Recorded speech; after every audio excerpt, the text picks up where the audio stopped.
নমস্কার দর্শক বন্ধু, আশা করি সবাই ভালো আছেন। জ্যোতিষ শাস্ত্র, জ্যোতিষ কথা, বিভিন্ন তথ্য ভিডিওর মাধ্যমে আমি দিয়ে থাকি এবং বিভিন্ন ক্লায়েন্টের বিভিন্ন হস্তরেখা বিচার, বাস্তু, নিউরোলজি এই আপনাদের বাড়িতে বসে ভিডিও দেখে জানতে পারবেন নিজেদের সম্পর্কে বা সতর্ক বার্তা। এখন বলা হয় মানুষকে সতর্ক হওয়া সবচেয়ে ভালো। আজ ডেট অফ বার্থ দুটো জন্মকুণ্ডলী দেখাবো। সম্পূর্ণ তথ্য নয়, কিছু তার তথ্য, যে কয়েকশো কোটি টাকার মালিক হতে পারে, আবার কেউ হঠাৎ করে জলে ডুবে মৃত্যু হতে পারে, সেই ধরনের। কিন্তু স্থান, তার জন্মস্থান যদি তার পিতার অর্থ থাকে, অনেকের ছক ভালো আছে, পিতার কিছু নেই, কিন্তু সেই অর্থ তার জীবন উপার্জন করতেও পারে না। অনেক সময় দেখা যায় অনেকের ছকটা খুব একটা ভালো নয়, কিন্তু প্রচুর টাকা পায়। কিভাবে পায়? তার হাতের মধ্যে বিচার করতে হয়, কারণ হাত চার্ট দুটোই দেখা দরকার এবং তার বংশের কিছু কানেকশন দেখতে হয়। সেই ধরনের আপনাদের ঘটতে পারে। প্রথমে একটা ছক দেখুন, 19/10/1963 সালে জন্ম, 1963 সাল। এখানে ডেট অফ বার্থ দেখুন, রবি মঙ্গল শুক্র বৃহস্পতি। যে ডেট অফ বার্থ অনুযায়ী যে গ্রহদের একটা ফলাফল জানা যায়, কিছু বোঝা যায়। প্রথম দেখুন, এই যে কোটি টাকার মালিক হওয়ার কিছু জন্মছকে থাকতে হয়, গ্রহদের তুঙ্গস্থ বা নিজের ক্ষেত্র, নিজে বসে থাকা, সেই ফলগুলো অবশ্যই আপনি পেতে পারেন। এই ছকটা দেখুন, লগ্ন কি কন্যা লগ্ন। কন্যা লগ্ন মানে একটু লাজুকে থাকবে, বুদ্ধিমান হবে, কারণ লগ্নে বুধ বুদ্ধিমান বলা হয়। আবার বুধ নিজস্ব ঘর নিজে বসে আছে, তাহলে এখানে বুধ তুঙ্গস্থ অবস্থায় আছে, একটাই ভালো ফল। লগ্ন মাসে ব্যক্তি, লগ্নটা স্ট্রং হলো। লগ্নের দ্বিতীয় ভাবে দেখো চন্দ্র হচ্ছে একাদশপতি দ্বিতীয় ঘর অর্থের ঘর, এবং চন্দ্র শুক্র আছে। চন্দ্র শুক্রকে বলা হয় বাহন যোগ। এই যোগটা খুবই ভালো। যদিও রবি আছে, রবি অনেকটা দূরত্ব, কিন্তু রবি শুক্রকে দারিদ্র বলা হয়, কিন্তু দারিদ্রতা তার অর্থের যদি প্রচুর টাকা, কত দারিদ্র হবে, কিছুটা অর্থ খরচ হতে পারে। এবং রবি চন্দ্র যোগ অমাবস্যার একটা কানেকশন থাকে, কিন্তু শুক্র চন্দ্র খুব ভালো যোগ। শুক্র চন্দ্রকে যে যোগটা বাহন যোগ বলা হয়, এবং শুক্র নিজের ক্ষেত্র, নিজের ঘর। আর চতুর্থ মানে একাদশপতি চন্দ্র শুক্রের সাথে দ্বিতীয় ঘর ব্যাংকের ঘরে বসে আছে। তৃতীয় ঘর মঙ্গল এখানে নিজস্ব ক্ষেত্র, নিজের ঘর, পরাক্রম, তার মধ্যে একটা সাহসিকতা, যে তেজ থাকবেই। পঞ্চম ঘরে যদিও এখানে এই চতুর্থ ঘরে লগ্ন চতুর্থ কেতু আছে, কেতু কিন্তু ধনু রাশিতে তুঙ্গস্থ থাকে, তাহলে গ্রহদের তুঙ্গস্থ ফল একটা পাবে। পঞ্চমে শনি কিন্তু নিজের ঘর, মকরের ঘর, সেখানে শনি নিজস্ব ঘর। পিতার অনেক সম্পদ থাকতে পারে, তার কিছু অংশ দিতে পারে। এবং পঞ্চম ভাবটাকে আমরা পিতার স্থান বলা হয়, সন্তানের জায়গা বলা হয়, প্রেমের বিচার করা হয়।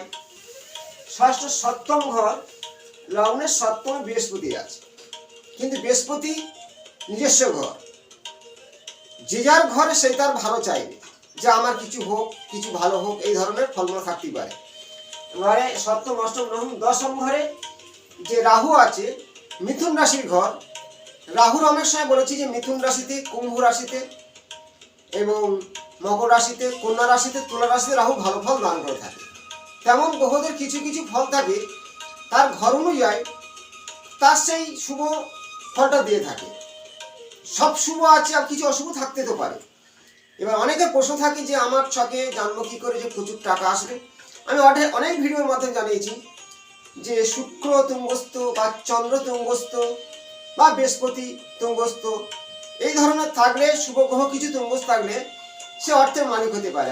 অর্থটা আমাদের বিচার করা হয় লগ্নের দ্বিতীয় ভাব থেকে।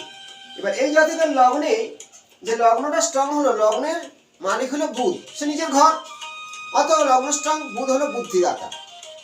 দ্বিতীয় ঘর অর্থ, একাদশপতি অর্থে শুক্র নিজের ঘর। এখানে এই ছকের যে ভাবভঙ্গিটা দেখলে জানতে পারবেন যে টাকা মালিক হয় কিভাবে, বা একাধিক গাড়ি বাড়ি। এই যেমন শুক্র আর চন্দ্রকে বলা হয় বাহন যোগ, মানে গাড়ি বাড়ি থাকবেই, অর্থ আসবে। অত দ্বিতীয় ভাবে আছে, লগ্নের দ্বিতীয় ভাবটা। আরেকটা কুণ্ডলী দেখাবো, এর আগে ভিডিও দিয়েছিলাম চন্দ্র কোনো রকম পীড়িত হলে, ষষ্ঠম অষ্টম ভাবে থাকলে, মঙ্গল দৃষ্টি পড়লে, শনিযুক্ত হলে জলে মৃত্যু হতে পারে। আমি ভিডিওর মাধ্যমে দিয়েছি, সেই জাতক মারা গেছে আর ভিডিও দিয়েছিলাম। আরেকটি জাতক জলে মৃত্যু হওয়ার কারণ, জলে মৃত্যু হয়েছে বা জলে কিভাবে মৃত্যু হয় সে সম্পর্কে একটা ভিডিও দেখুন। 6/12/1987 সালে জন্ম। সেই ছক অনুযায়ী লগ্ন মিথুন লগ্ন। লগ্নে চন্দ্র আছে, চন্দ্র দুই পাশে কেউ নেই, চন্দ্রকে বলা হয় কমলম দোষ সৃষ্টি হয়েছে।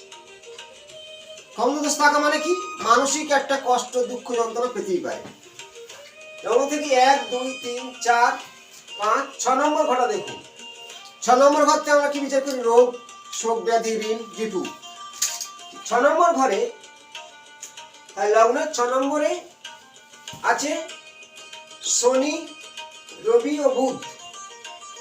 এই ষষ্ঠ ঘরটা এমনিতে রোগ শোক দুর্ঘটনার ঘর বা প্রচুর ঋণ হয়ে যায়, এবং অষ্টম ঘরের কানেকশনও মৃত্যুও হয়। তাই লগ্নের ষষ্ঠ ঘরে শনি বুধ ও রবি আছে। তাহলে সেই কারণে জলে মৃত্যু হওয়ার কারণ। আবার জলরাশি, এই যে জলরাশিগুলো পীড়িত হয় তার একটা ব্যাপার আছে।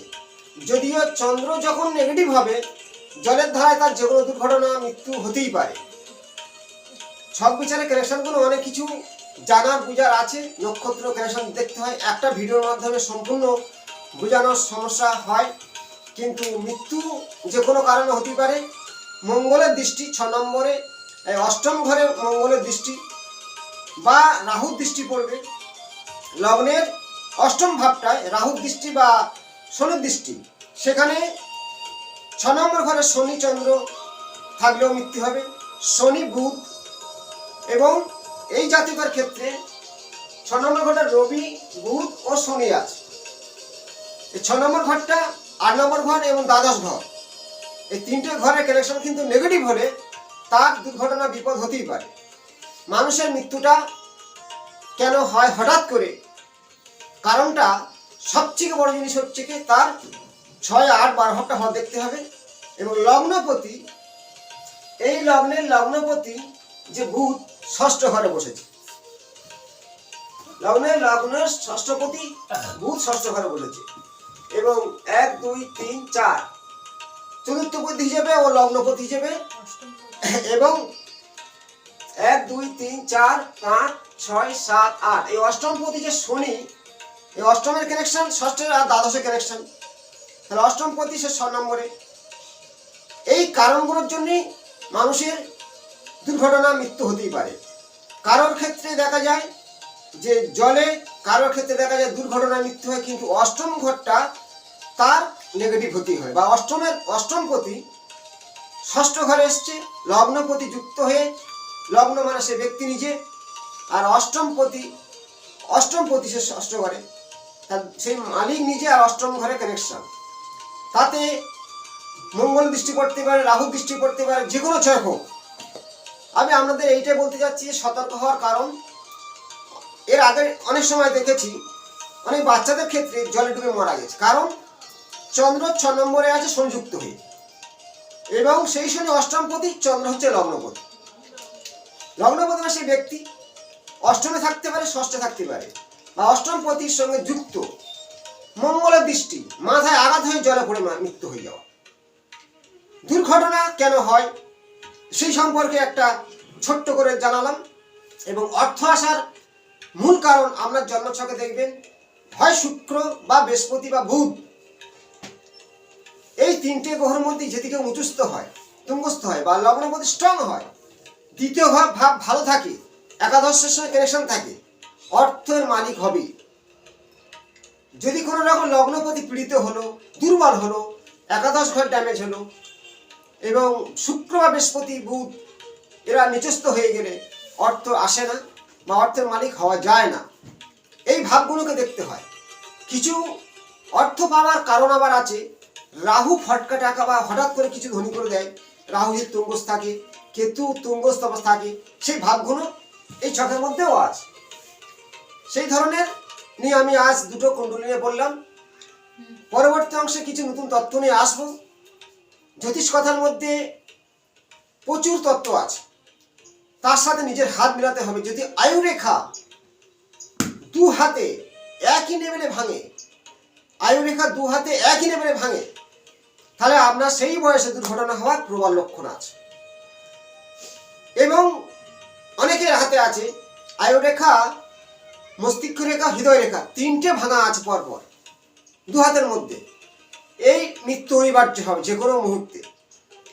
বয়সটা দেখতে হবে, সে আয়ুরেখা বিচারে ম্যাপ করে জানতে হবে কোন বয়সে তার দুর্ঘটনা আছে। হাত ও চাক দুটো মিলাতে হবে। যদি এরকম কিছু হয়ে থাকে, আমি একটা সিম্পল টোটকা বলবো। একমাত্র মৃত্যুর দেবতা হলো মৃত্যুঞ্জয়, যাকে বলা হয় শিব। মৃত্যুকে জয় করার জন্যে শিবকে আরাধনা করুন। শাস্ত্র মতে আছে, একজন ঋষির সন্তান 12 বছর আয়ু ছিল। সে জানে আমি কাল মারা যাব। সকাল হলে সে একটা তপস্যা করতে চলে যায়, শিবের লিঙ্গকে ধ্যান করতে বসে। কি মন্ত্র জপ করছিল? মহামৃত্যুঞ্জয় মন্ত্র। তার সেই মৃত্যু 12 বছর কেটে গিয়ে সে এত যুগ যুগ আয়ু পেল। তেমনই মৃত্যুকে এড়ানোর জন্যে বা মৃত্যুর হাত থেকে, মৃত্যু অনিবার্য পৃথিবী আসলে হবে, কিন্তু অকাল মৃত্যুর হাত থেকে বাঁচার জন্যে, আমি মৃত্যুকে বলছি না, অকাল মৃত্যুর হাত থেকে বাঁচার জন্যে শিবকে আরাধনা করুন, মহামৃত্যুঞ্জয় মন্ত্র জপ করুন। শিবের সবথেকে ভয়ঙ্কর শক্তি আছে, যে মানুষের দুর্ঘটনা, বিপদ থেকে, কালসর্প, মাঙ্গলিক, এই যোগগুলো থেকে বাঁচানোর উপায় একমাত্র শিব পারে। আমি যতই কিছু করুন, মহামৃত্যুঞ্জয় মন্ত্র জপ করা, শিবকে আরাধনা করা সবার জন্য শুভদায়ক। ভালো থাকবেন। নমস্কার।